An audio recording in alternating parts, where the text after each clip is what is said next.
outfit check.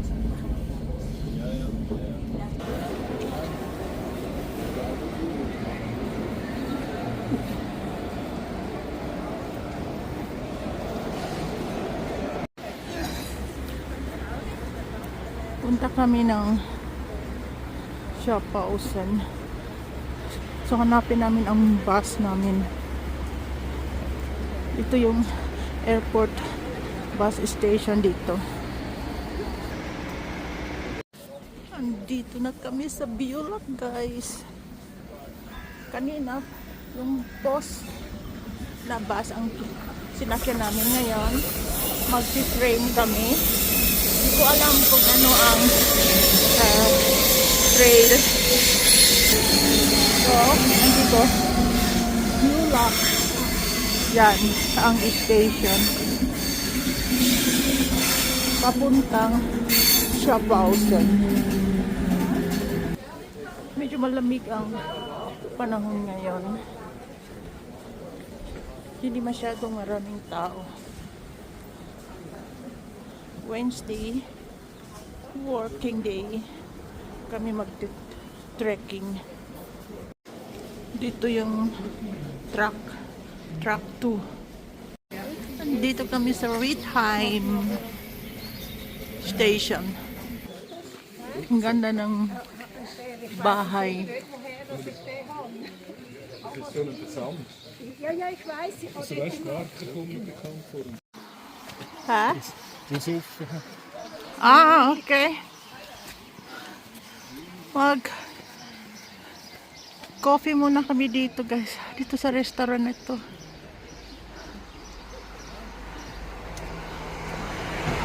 At croissant.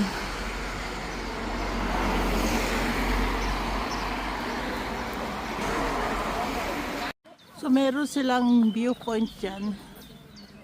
Ang iba, pwedeng umakyat dyan, makita ang buong paligid. So akyat tayo dito. Anak ko, dahan-dahan lang.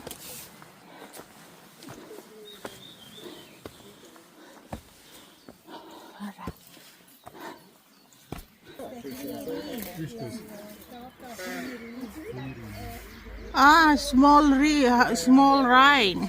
Ja. In the big Rhine. Genau. Okay.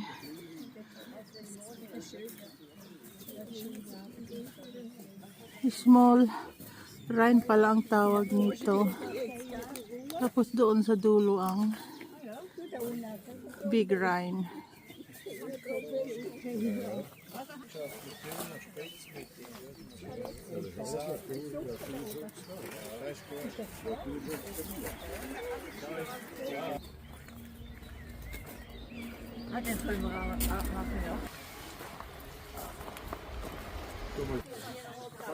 Dito,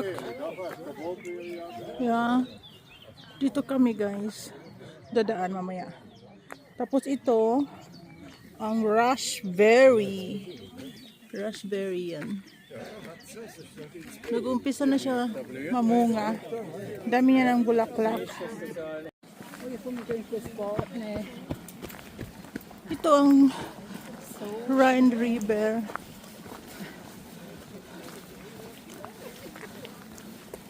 Dito sa Switzerland.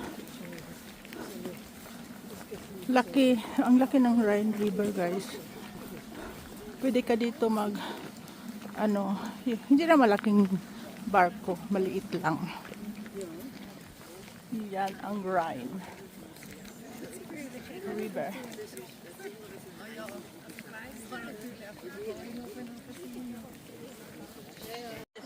Akit tayo dyan, guys.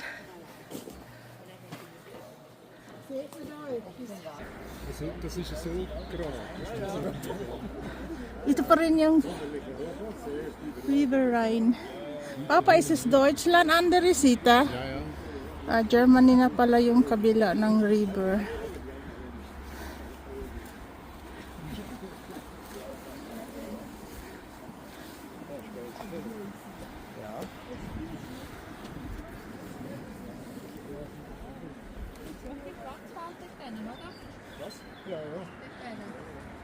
Yung baba nito ng inaapakan namin, ano ito paksul ng mga digmaan noon, pero hindi na nila ginagamit. Ito, linden tea. Magawa mo yan tea, guys.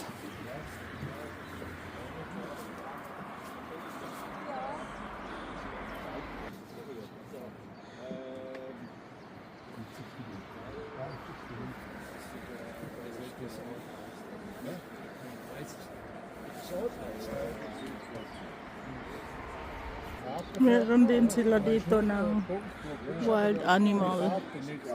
May apan-apan sila at saka yung frog. So baba na tayo. Ito yung paksol nila noong panahon. Dito sila magtatago dun sa loob. Pero hindi na yan ginagamit ngayon. Dito dumadaan ang train papuntang sa Pausan, sa waterfall ng Rhine. Dito dumadaan ang train, yan railway papuntang Rhinefall. Ang ganda, perfect talaga yung panahon ngayon dahil hindi siya mainit. Ang ganda dito. Tapos yung Rhine, ayan, pababa siya. Gumagawa din sila dito, guys, ng electric.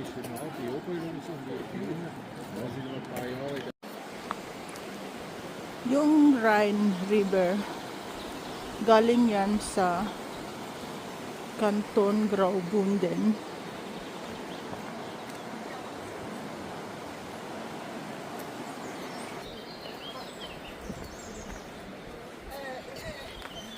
Tapos doon nag-umpisa ang Rhine River, ang tinatawag nila na. Kasi takbo yung dalawang river, ang Back Rhine at saka ang Front Rhine. Parang island yan siya diyan, guys. Pag lumalaki yung tubig, mabaha, nadadala minsan ang island nila. Ganda ng village nila. Halos puro kahoy ang mga dingding. Tingnan nyo yan ang village nila. Ang ganda-ganda.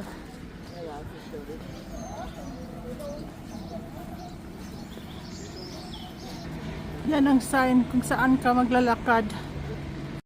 Dito kami doon sa maliit na tunnel. Kung malaki ka, doon kami galing. Kung malaki kang tao, hindi ka makadaan doon, magyuyuko ka. May train.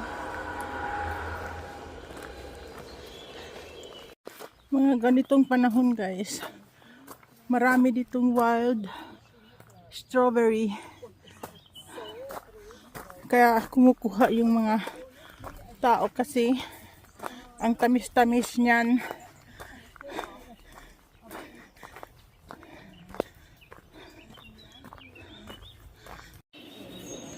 Nakadaan kami dito na may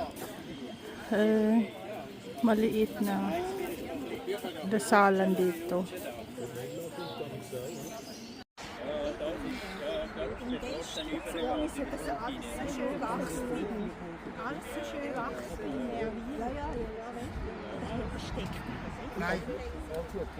Nandito na kami, guys, sa Koblenz. Sa Switzerland pa rin ang Koblenz kasi meron din Koblenz sa Germany at yung village doon ay yung Waldshut. Yan ang Koblenz. Tapos isang oras pa ang lalakarin namin sa restaurant na kung saan kami magla-lunch. Ito ang train station ng Koblenz. Ito. Marami ding mga cargo na train.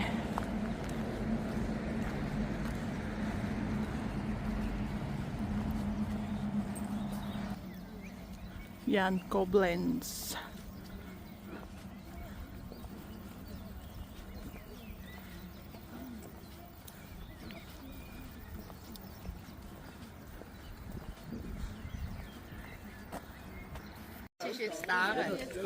Iba na pala itong river, guys. Are na ang pangalan. Doon sa unahan, doon siya papasok sa Rhine River. Nashock ako bakit iba na yung ano, agos ng tubig. Ganun ang agos.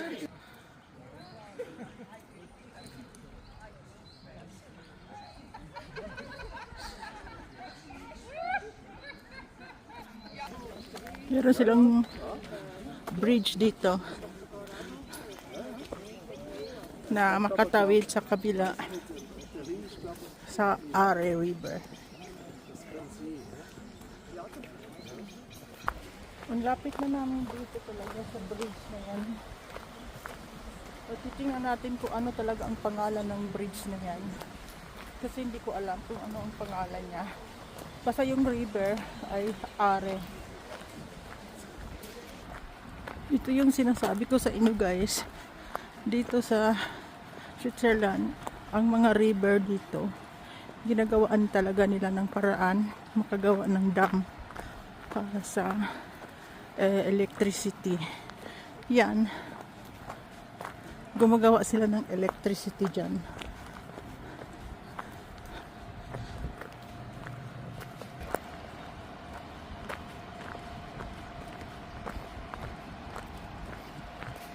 So dyan kami dadaan sa gitna kung saan yung building ng electricity.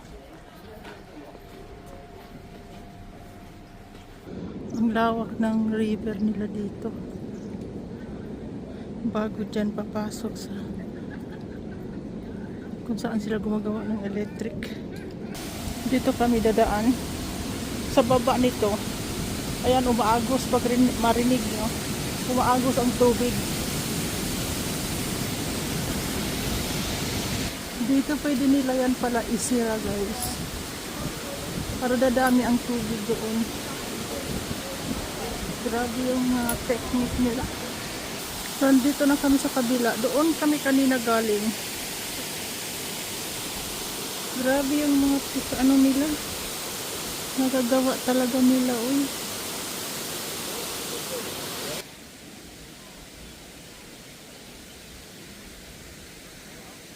So yan, pwede nila yan isira dyan para dadami na naman ang tubig. Was? Der hat ein Boot? Ja, dort, wo der mit dem Boot darüber hat. Was macht er dort? Ja, da hat man dort darüber. Da ist so eine kleine Insel.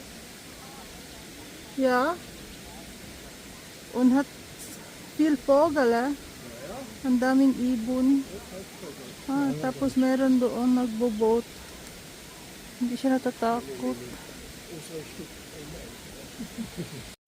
Ito na ata yung restaurant na kakainan namin ng lunch.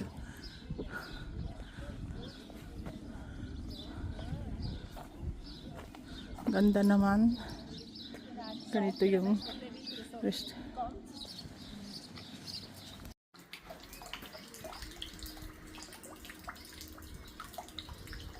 Fountain nila dito. Ito yung pangalan ng restaurant nila. Weißes Kreuz.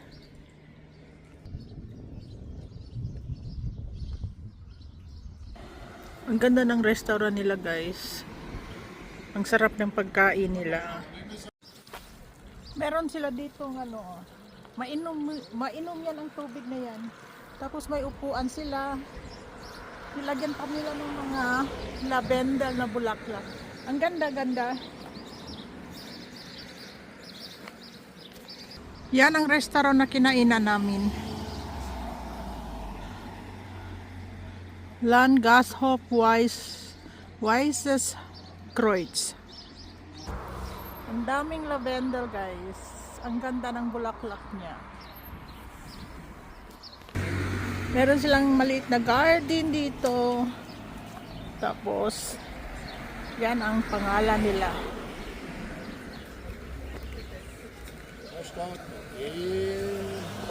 Aiden. Hier den Tod als in der Rechenschaft kleben. Ja, das hat aber... So, dito pa rin kami sa protected na area. Hindi ka pwede dito magpitas-pitas. Kasi inalagaan nila ang nature nila. Dito pa rin kami sa Are River.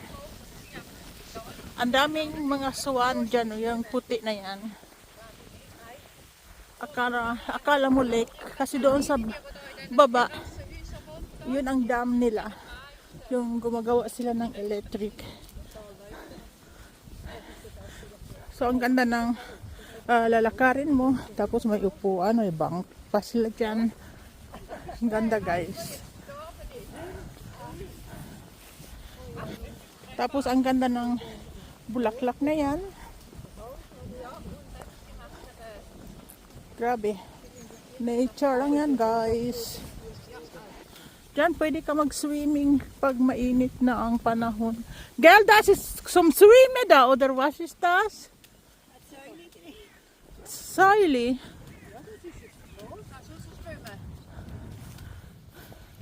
Ang ganda talaga ng nature dito sa Switzerland. Kasi, inaalagaan talaga nila. Hindi ka pwede diyan mamitas, hindi ka pwede magputol kung ano-ano. Yan ang protected area. Yan ang nature ng Switzerland. Hindi lahat na pwedeng pitasin. Kasi pinipreserve talaga nila yan para sa yung mga bine, mga bees, mga butterfly, kung ano-ano pa. Cluster yan guys. Ang laki.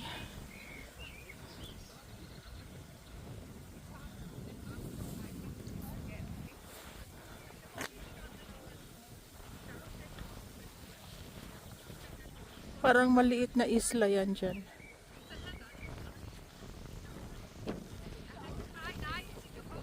Ang ganda.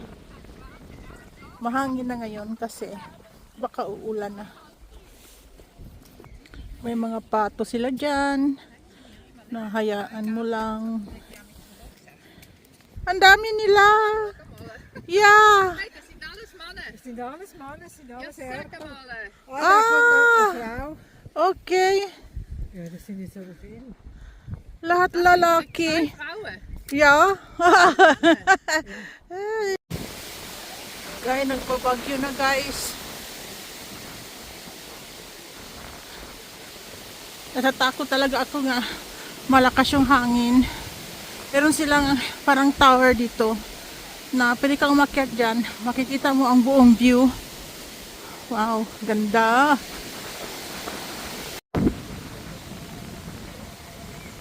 Ito yung mga wild nature animal dito nila. Ay, meron silang yellow nga ano. Pasok tayo dito sa Nature Centrum, Klingnauer Stause. Dito na kami sa loob guys. Ito yung makikita mo dito. Kung ano talaga ang meron sa kanila dito na mga hayop. Nakalagay lahat kung ano ang mga... Ay, meron pa lang silang owl. Tapos meron silang... ito, di ko alam ito kung ano to. Ito parang duck.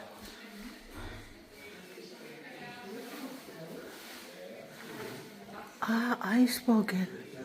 Wanderfalke. the Eisvogel. Blaue Kerken. Oh, interessant. May mga pangalan lahat, guys.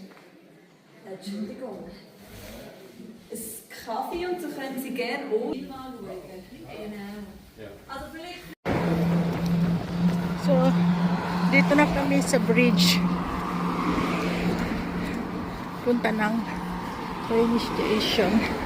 Ito yung river. Ich kann selber nachschauen. Ja, gell? Weißt du, wie schön? Oh, es ist Gott. So nice. So, andito na kami, guys, sa train station. Döttingen. So, ang ganda ng bahay na yan. Kukuha pa kami ng ticket. Pabalik na kami pa uwi. Yan, Döttingen train station. Dito sa Aargau.